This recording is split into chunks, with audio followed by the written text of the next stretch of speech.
Welcome to are के Sharma math classes. आज हम क्लास 9 सब्जेक्ट मैथ चैप्टर 1 संख्या पद्धति स्टार्ट करने जा रहे हैं, नंबर सिस्टम, जिसमें हमने एक्सरसाइज 1.1 का पहला जो उदाहरण है उसको लिया है। तो आइए स्टूडेंट स्टार्ट करने जा रहे हैं नेचुरल नंबर संख्या पद्धति। उदाहरण फर्स्ट है, नीचे दिए गए कथन सत्य है या असत्य है। हमें छांटना है कि सत्य है असत्य है और कारण सहित अपने कारण के साथ अपने उत्तर भी दीजिए। तो इसमें 3 पार्ट हैं। उदाहरण फर्स्ट में पहला है, प्रत्येक पूर्ण संख्या एक प्राकृत संख्या होती है। तो सबसे पहले प्राकृत संख्या क्या होती है? जो संख्या 1 से आरंभ होती है और अंत तक चलती है। और पूर्ण संख्या क्या होती है? जो संख्याएं 0 से आरंभ होती है और अंत तक चलती है। तो देखिए, सबसे पहले वो कह रहा है प्रत्येक पूर्ण संख्या एक प्राकृत संख्या होती है। असत्य है, क्योंकि 0 एक पूर्ण संख्या है परंतु एक प्राकृत संख्या क्या नहीं है? नहीं है। यह इसका प्रॉपर रीजन है, सही आंसर है। पहले का फर्स्ट पार्ट हो गया। दूसरा पार्ट, प्रत्येक पूर्णांक एक परिमेय संख्या है। तो देखिए, पूर्णांक और परिमेय संख्या में देखेंगे कि परिमेय संख्या क्या होती है?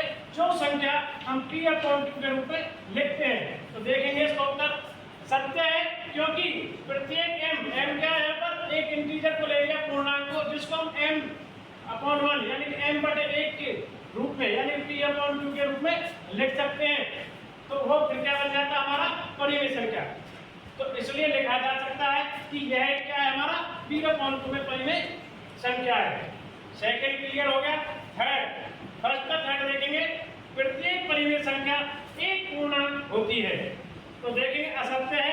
रीजन क्यों है? क्योंकि देखेंगे 3/5। तो 3/5 को जैसे इसको भाग देंगे तो 0.6 आएगा। तो एक पूर्णांक नहीं है। और इसका अन्य उदाहरण 1/0 में दे सकते हैं, जिसको हम 0 से 1 को भाग नहीं दे सकते। इस रीजन से हम प्रत्येक परिमेय संख्या एक पूर्णांक नहीं होती है। तो इस प्रकार देखिए स्टूडेंट, हमने पहला उदाहरण में फर्स्ट का फर्स्ट पार्ट, सेकंड और थर्ड पार्ट को क्लियर कर लिया है।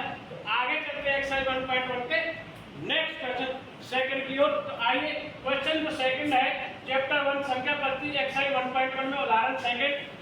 तो स्टेटमेंट रीड करेंगे। सबसे पहले 1 और 2 के बीच 5 परिमेय संख्या ज्ञात कीजिए। तो 1 और 2 के बीच हमें 5 परिमेय संख्या वो क्या होती है? p/q के रूप में, यानी अंश बटे हर के रूप में। तो देखेंगे 1 और 2 के बीच 5 परिमेय संख्या लिखनी है। कैसे? तो n हमें कितनी दे दिया था? 5। तो हम क्या करेंगे नियम में? 5 + 1 प्लस कर लेंगे तो हम 6 लेंगे। अब हमें संख्या क्या मिली? 1।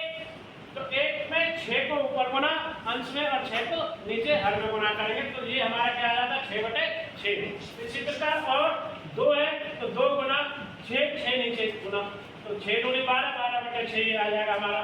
तो अब हम क्या करेंगे? 6/6 से 12/6 के बीच में देखेंगे 6 से अगला नेक्स्ट 7/6, 8/6, 9/6, 10/6, 11/6, 12/6 2 है। तो 6/6 का मीन कितना? हर एक। और 12/6 का मतलब कितना? 2। तो 1 और 2 के बीच में संख्या 7/6, 8/6, 9/6, 10/6, 11/6। तो इसलिए 1 और 2 के बीच इसमें 5 परिमेय संख्याएं हैं। कौन कौन सी हैं? 7/6, 8/6, 9/6, 10/6, 11/6। तो this is your right answer. तो आज हमने कक्षा 9 की इस क्लास में एक्सरसाइज 1.1 चैप्टर 1 संख्या पद्धति में 2 क्वेश्चनों को बिल्कुल एकदम हर साइड और अच्छे तरीके से समझ लिया है। तो आइए स्टूडेंट का नेक्स्ट वीडियो में मिलेंगे। थैंक्स फॉर वाचिंग आर के शर्मा क्लासेस। तो मिलते हैं नेक्स्ट वीडियो। थैंक्स और धन्यवाद सभी का लगातार इस का देखते रहें।